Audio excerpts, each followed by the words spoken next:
Hello दोस्तों, welcome again. आज की इस वीडियो में हम हमारे जो हम टॉपिक लेने वाले हैं, यह जो टॉपिक है क्लास 9th में भी आता है और क्लास 10th में भी आता है। तो जो हमारे टॉपिक का नाम है वो है linear equation in two variable, और अगर इसी को हम हिंदी में कहें तो यह दो चरों वाले रैखिक समीकरण का एक टॉपिक है, जो कि अगर हम राजस्थान बोर्ड की बात करें तो क्लास 9th के अंदर ये राजस्थान बोर्ड में इससे रिलेटेड क्वेश्चन बनते हैं और बेसिक इंट्रो दिया गया है हमारे क्लास 9th के अंदर। तो इस क्लास 9th के नज़रिए से भी यह टॉपिक बहुत ही ज़्यादा इम्पोर्टेंट है। और हम बात करें सीबीएसई बोर्ड के लिए, तो ये सीबीएसई बोर्ड क्लास 10th के लिए यह जो चैप्टर है, चैप्टर नंबर 4 से आपका ये चैप्टर बनता है। तो इसको हम डिटेल में एनालिसिस करेंगे और डिटेल में हम जानेंगे कि linear equation in two variable या दो चरों वाले रैखिक समीकरण का आखिर जो कंसेप्ट है उसको हम किस तरह से समझ पाए। तो चलिए स्टार्ट करते हैं इसके नेम से।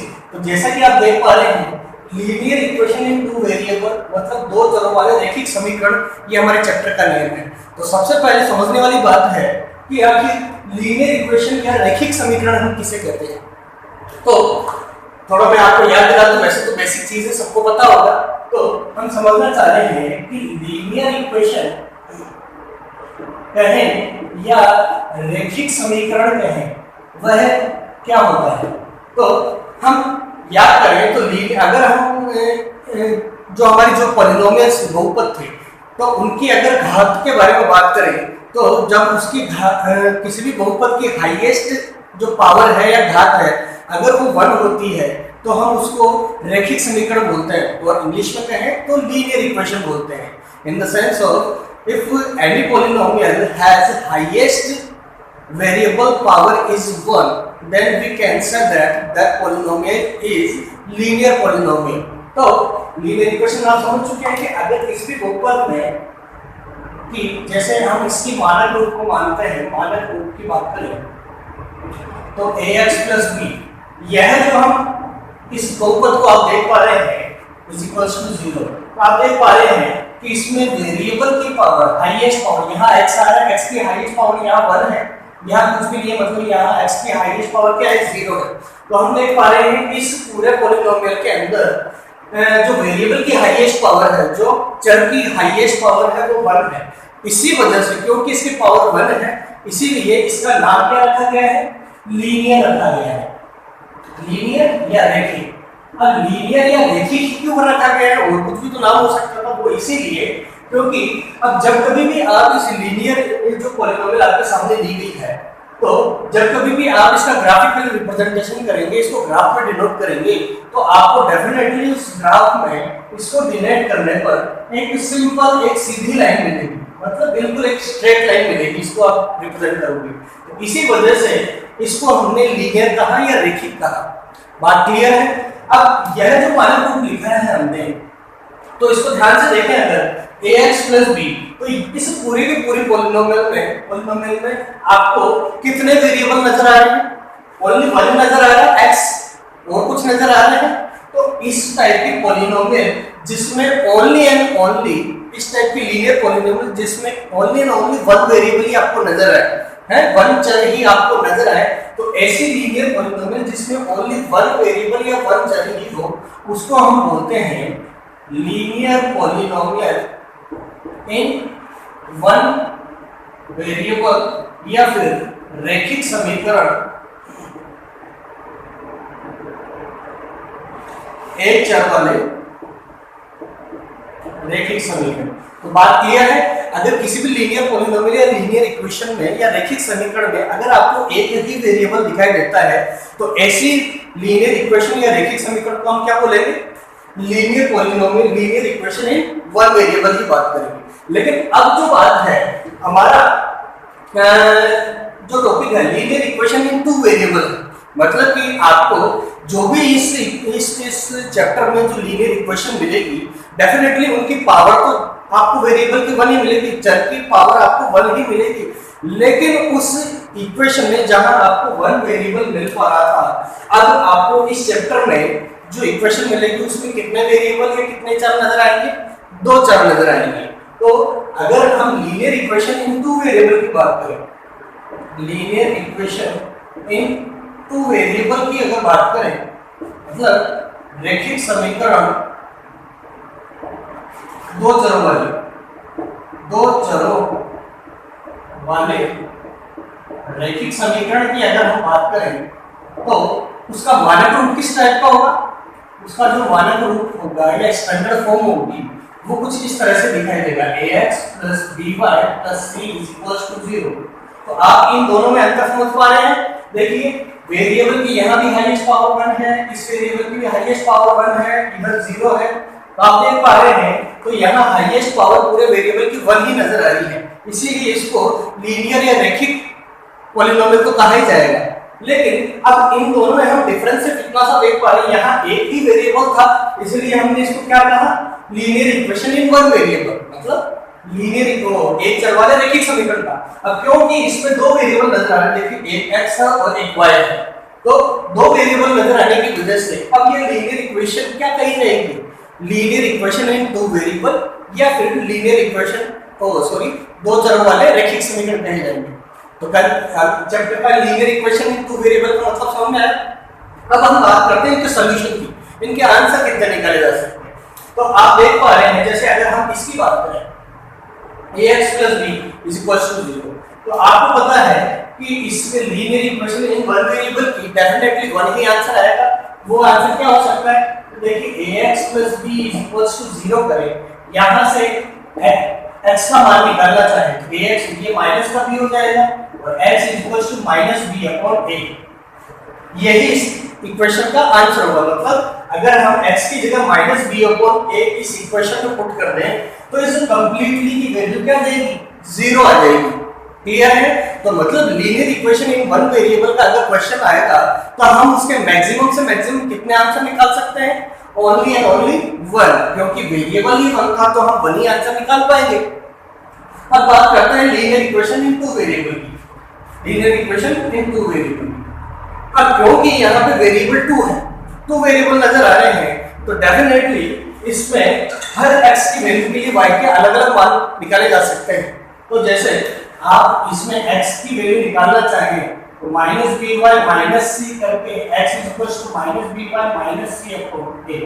तो इस तरह से अगर आप y की अलग-अलग वैल्यू रखते जाए, जैसे y की वैल्यू जैसे आप रखिए y की वैल्यू हम रख रहे हैं यहाँ पे 0 पुट करिए, देखिए तो y की वैल्यू 0 पुट करने पे देखिए क्या आता है, माइनस y की वैल्यू 0 रखने तो b multiply by 0 minus c upon a, तो ये 0 हो गया, ये माइनस c अपॉन a हो गया। तो आपने देखा कि अगर आप y की वैल्यू 0 रखते हैं तो x की वैल्यू क्या आ रही है, माइनस c अपॉन a। इसी तरह से अगर आप y की वैल्यू 1 रख दीजिए, तो y की वैल्यू 1 रखते हैं तो क्या आ जाएगा, -b - c अपॉन a, ये x की वैल्यू फिर से अलग आ जाएगी। तो आपने देख पा रहे हैं ऐसे आप y की वैल्यू अगर बदलते हुए जाएंगे तो x की वैल्यू भी अलग-अलग मिलती जाएगी। मतलब इस कांसेप्ट से, इस उदाहरण से हम क्या समझ पा रहे हैं कि जैसे जैसे x या y की वैल्यू बदलते हुए जाओगे वैसे वैसे उनके करस्पॉन्डिंग x या y की वैल्यू हम काफी सारी निकाल सकते हैं।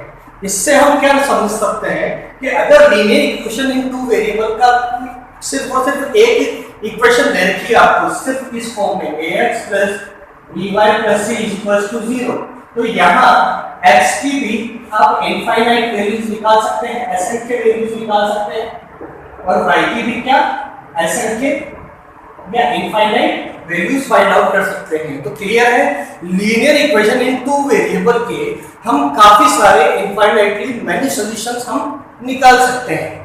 क्लियर है बात? लेकिन अब हम बात करें कि अगर आपको यह तो कब निकाल सकते हैं, जब अपने मन से वैल्यू पुट कर रहे थे तब x की वैल्यू के रिगार्डिंग आपको y की अलग-अलग वैल्यू मिलती जा रही थी।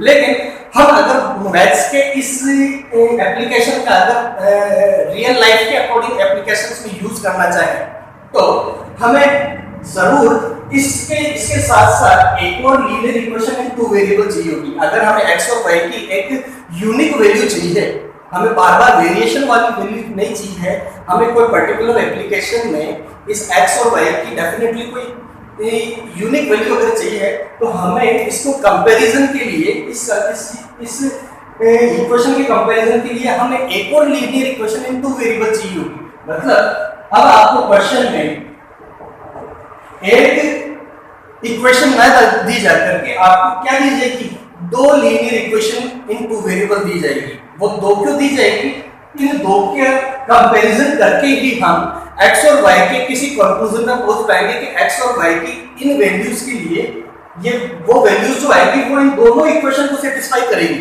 तो क्लियर है। तो लीनियर इक्वेशन दोबारा से मैं बात करता हूं, अगर हम linear equation in two variable की ओनली वन इक्वेशन की बात करें तो इस हिसाब से हम काफी सारे इसके आंसर निकाले जा सकते हैं। लेकिन अगर हम linear equation in two variables की टू इक्वेशंस की बात करें तो दो अगर समीकरण की बात करें तो इस कंडीशन में आपको थ्री टाइप के केसेस बनते। हाँ, तो हम बात कर रहे थे कि linear equation in two variable की हमें सॉल्व करने के लिए हमेशा क्वेश्चन में दो linear equation in two variable दी जाएगी, इस टाइप की और इस टाइप की। तो आगे बढ़ने से पहले हम बेसिक जैसे हमने ये इक्वेशन लिखी linear equation in two variable, तो जैसे 3x plus -5y plus 7 is equal to 0। तो हमारी जो 9th क्लास में कुछ ऐसे क्वेश्चंस भी हैं कि हमें यहाँ पे a b c की वैल्यू फाइंड करने को कहा जाती है। तो अगर हम हमारी स्टैंडर्ड फॉर्म पे गौर करें तो यहाँ a b c क्या होता था, देखिए यहाँ a b c क्या होता था, a तो क्या होता था, a जो होता था वो x का कोएफिशिएंट होता था, मतलब x का जो गुणांक है वो a होता था, कोएफिशिएंट ऑफ x मतलब x का गुणांक होता था। इसी तरह से अगर हम b की बात करें तो b क्या होता था, वो कोएफिशिएंट ऑफ y कहलाता था, मतलब y का गुणांक कहलाता था, y का गुणांक कहलाता था। और इसी तरह से अगर हम बात करें c क्या है, c ओनली कांस्टेंट नंबर है, केवल हमारा एक अचर पद है, कांस्टेंट है। c हमारा क्या होता था, एक कांस्टेंट होता था, एक अचर पद या नंबर हुआ करता था। तो हमें एबीसी क्लियर है। तो हमारे 9th क्लास में कुछ ऐसे क्वेश्चंस भी है कि हमें एबीसी वैल्यू की ए बी और सी की वैल्यू फाइंड आउट करनी होगी। तो चलिए अगर हमारा एक क्वेश्चन है जनरल कि इसमें एबीसी की वैल्यू फाइंड आउट करनी है तो हमें पता होना चाहिए ए को क्या पता है, x का कोएफिशिएंट। तो यहाँ ए की वैल्यू क्या है, x का कोएफिशिएंट। तो देखेंगे हम x के गुणांक 12 थी। चलिए अब b की वैल्यू पता करें तो b क्या होता था, वो y का कोएफिशिएंट मतलब y का गुणांक होता था। तो y का गुणांक क्या है, -5। इसी तरह से c का पता करना हो तो c क्या होता था, हमारा कांस्टेंट होता था जो सिर्फ नंबर होता था, वो लास्ट में क्या रहता था, ये c। तो abc की जनरल वैल्यू हमें फाइंड करना आनी चाहिए, क्योंकि abc की का मान ज्ञात करना अगर हमें नहीं आएगा तो हमारे इस जो लीनियर इक्वेशन टू वेरिएबल की जो आगे के जो क्वेश्चंस आएंगे उनमें आगे उनको सॉल्व करने के लिए हमें एबीसी की वैल्यू का पता होना बहुत बेहद जरूरी है। अब linear equation in two variable की हमने बात कर रहे थे, हम बात कर रहे थे कि इनको सॉल्व करने के लिए हमें दो इक्वेशन की जरूरत पड़ेगी। मतलब अगर हम बात करें हमारी जो a1x b1y और c1 0, एक इक्वेशन तो ये है और दूसरी है a2x b2y c2 0। तो सॉल्व करने के लिए किसी भी क्वेश्चन को सॉल्व करने के लिए हमें दो इक्वेशंस की जरूरत पड़ेगी और जो दोनों इक्वेशन रहेगी हमेशा इस टाइप की फॉर्म में दी हुई होगी आपको। तो आपको यहाँ a1 b1 c1 क्या है, इक्वेशन 1 के जो कोएफिशिएंट है वो है। इसी तरह से a2 b2 c2 क्या है, हमारी इक्वेशन नंबर 2 के कोएफिशिएंट्स। तो अब क्योंकि ये जो भी इक्वेशन आती है टू इक्वेशन की फॉर्म में हमारा क्वेश्चन आता है तो इन दोनों के कॉम्बिनेशन की इक्वेशंस को अगर हम वन वर्ड में अगर कुछ नाम देना चाहे तो क्या देंगे, तो या तो आप इनको बोल सकते हैं pair of linear equation, pair of linear equation in two variable. Pair ये नहीं जोड़ा ही तो है, pair of linear equation in two variable. और अगर इसी चीज को अगर हम हिंदी में बोले कि अगर दो रैखिक समीकरण का जोड़ा हमें दिया गया है तो उसको अगर वन वर्ड में हमें एक शब्द में अगर कुछ बोलना है तो इन दोनों इक्वेशन को हम क्या बोलेंगे, युगपत समीकरण। क्या बोलते हैं, युगपत समीकरण बोलते हैं, है ना। और दो समीकरणों के जोड़े को हम या तो इंग्लिश में पेयर ऑफ लीनियर इक्वेशन बोल सकते हैं या इंग्लिश में युगपत समीकरण बोल सकते हैं। तो ये सिर्फ और सिर्फ बेसिक नॉलेज थी इस वीडियो में, केवल हमारे टॉपिक का जो टाइटल है उसको क्लियर करने के लिए। अब नेक्स्ट वीडियो में हम जानेंगे एक ही linear equation in two variables को हम किस तरह से अलग अलग टाइप के जो मेथड है उनसे हम किस किस तरह से सॉल्व कर सकते हैं। तो इसमें हम इनको सॉल्व करने के लिए 4 मेथड की बात करेंगे। पहला जो मेथड होगा वो ग्राफिकल मेथड होगा, मतलब ग्राफीय विधि कहलाता है। जो दूसरा जो मेथड होगा वो होता है सब्स्टिट्यूशन मेथड, मतलब प्रतिस्थापन विधि कहते हैं उसको। और जो तीसरा मेथड होगा उसको एलिमिनेशन मेथड बोलते हैं, मतलब विलोपन विधि।